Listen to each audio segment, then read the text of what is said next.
Čaute chlapci a dievčatá, ja som Turbolali. Nejaké 3 roky robím tieto videá o autách a o oprave aut na YouTube. 12 rokov sa venujem k autám, opravujem autá. Dlhšiu dobu už plánujem sa predstaviť takto na kanáli, na mojom. Tak teraz takto narýchlo to spravím. Teraz tu sedím vo Volve, ktoré som opravoval. A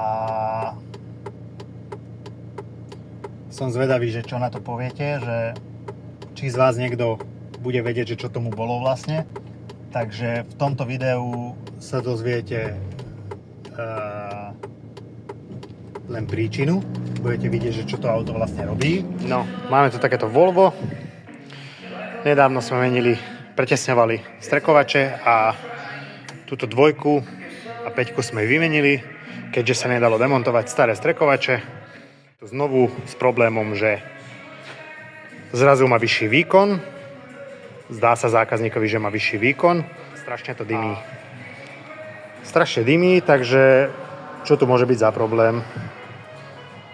Turbo je v poriadku, katalizátor je v poriadku, DPF nemá, EGR-ko v poriadku, čiže niečo s naftou musí byť. Tak mám takú otázku na vás, či viete teda, že čo tomu môže byť.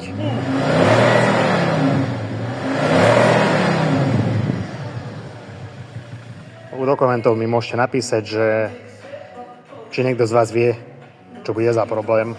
Auto má najazdené 590 000 kilometrov, čiže niečo už má za sebou. A takže tak.